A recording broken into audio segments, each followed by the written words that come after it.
आमे संदेश दबा को आसीचु दिह सुस्थ हो गले बोलिका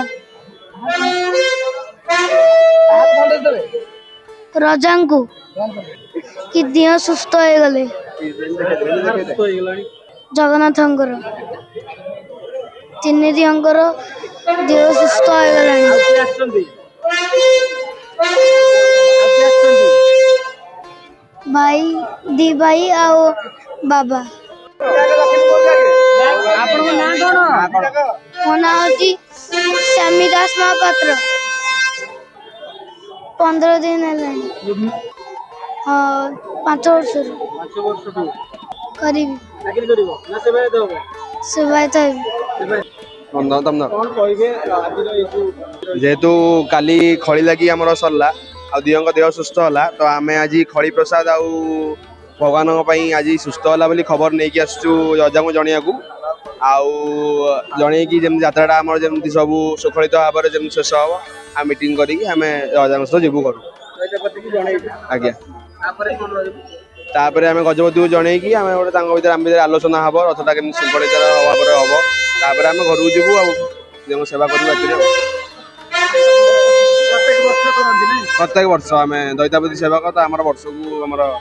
ठाकुर पूजा जेहेतु आज नवजवन दर्शन ठाकुर पूजा तो सब आम कर 15 दिन मसे गलु आम मसे जाक तो पूजा आम करूँ आर नीति अनुसार जहाँ सेवा पाड़ी पड़ो से करेंगे काली आमर सुनाबड़ा लगी हम राति आउ कौन हम आम कहीपरूनी से नीति जहाँ कह ना आज भेटू एने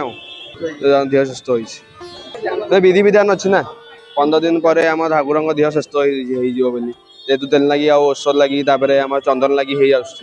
तो आम से फिल कर कहूँ कि 15 दिन विधि विधान अच्छी देह सुस्थ हम सेम जिन सब आम जो वर्ष रू कर शिखू ना जो मैंने करम सब शिखेबे तो आम सब जिन परफेक्ट करें से सब जिन परफेक्ट करेंगे शिखेबे आम जेहेतु जमी आमर तेल लगी औषध लगी चंदन लगी घणा लगी हम तापर दिहंकर औषध लगा हम दिहंकर माने ठीक से बनक लगी हम से तो दत्त करेंगे आउ सब एमती गुप्त सेवा अच्छी आम करूँ आज महाप्रभुंर सुस्थ खबर नहीं कि खड़ी प्रसाद महाप्रभु आज संपूर्ण भाव में सुस्थ हो जाइथिबारु महाराज पाखक सुस्थर खबर नहीं खड़ी प्रसाद आम आणिक आसी अच्छु दईतापति आ प्रतिमाप्तर सेवक आउ तत्वमाप्तर मिसिक आम खड़ी प्रसाद विजय करूँ महाराज श्रीनगर को आज फेर नवजौवन दर्शन अच्छी महाप्रभु आउ 2-3 घंटा के बाद महाप्रभु भक्त मान दर्शन देवे आज नवजौवन दर्शन आउ खूब शीघ्र हो भक्त मैंने भी खूब शीघ्र महाप्रभु दर्शन लाभ करें काली रथ को विजय नहीं परदिन रथ को विजय अच्छी काली महाप्रभु पाखे उभा दर्शन अच्छी दर्शन ना दर्शन बंद डिक्लेयर होती आज जी टाइम अच्छी महाप्रभु को भक्त मैंने दर्शन करेंगे महाप्रभु जमी ओडिया घर मुरबी महाप्रभु जो असुस्थ थे ओडिया मानकर मन में दुख थिला आज महाप्रभु सुस्थ हो जाइए घर जो गोटे मुरबी सुस्थ हो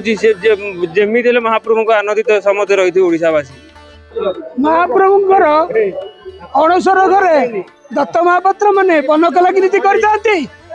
सहित खड़ी प्रसाद नीति करते देखु आम जो अणसर रहू महाप्रभुंर खड़ी प्रसाद प्रस्तुत त्रयोदशी तिथि महाप्रभु लगी हुई रजा घर को आसे रजा को खबर दो महाप्रभु बर्तमान सुस्थ अच्छा बनगला नीति कर नवजौवन दर्शन